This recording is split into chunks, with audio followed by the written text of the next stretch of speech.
here is the storyline for episode 2. In this episode, Mary tells her friend about how 3 years ago she began to learn about her father Minbu.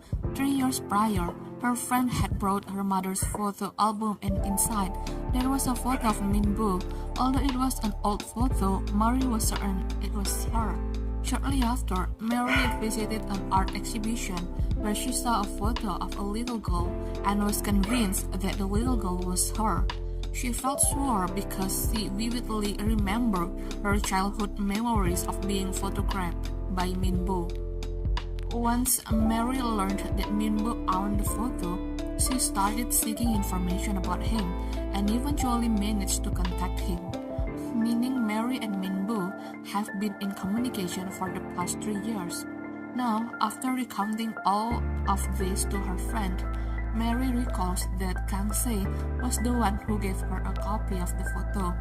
Without thinking, she mentions that Kang Se is a caring and warm person.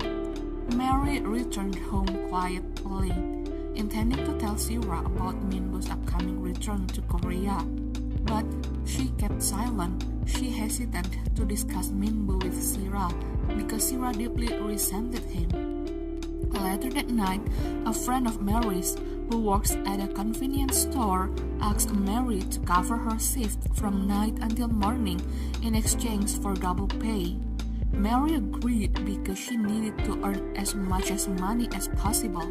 At dawn, Kang Se arrived at the convenience store where Mary worked part-time and expressed his concern for Mary's fearlessness. Kang Se wanted to know why Mary had taken a part-time job on the night shift, which he considered very dangerous. Mary simply replied that it was all for the money, explaining that even though she had paid off her college loan, she still needed funds. She acknowledged the dangers of working the night shift, but noted that everyone has their reasons for taking such risks. However, Kang Se remained worried and pressed Mary for a more detailed explanation, but he didn't have the opportunity to hear her because his father called unexpectedly, prompting him to rush home, fearing something terrible had happened. Upon arriving, he discovered that his father was only feigning illness to see him. Subsequently, his father brought up Pungju, who would soon be returning to Korea, stating that he would ensure Pungju got married this time because Pungju was nearly 50 and still unmarried. His father expressed his frustration that neither he or Pungju, his two sons, show any inclination towards marriage. Additionally, this episode reveals that Sune and Kibun are in-laws. Kibun is the widow of Sune's brother, who has passed away.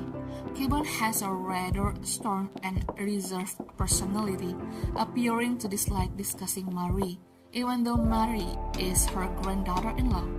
Kibun becomes quite upset with Kisik whenever he shows concern for Mary, and she seems displeased when Kisik suggests Mary, whom he considers smart, should intern at Hospital, where Kibun is the director. At the end of this episode, Kang Se recalls an incident from several years ago when, during dinner with his junior from the medical department, he overheard Mary saying that she would rather live with the man she loves than marry him. At that time, Kang Se agreed with Mary's sentiment, believing that living together is also a form of love. After this recollection, Kang Se encounters Mary and abruptly invites her to live with him.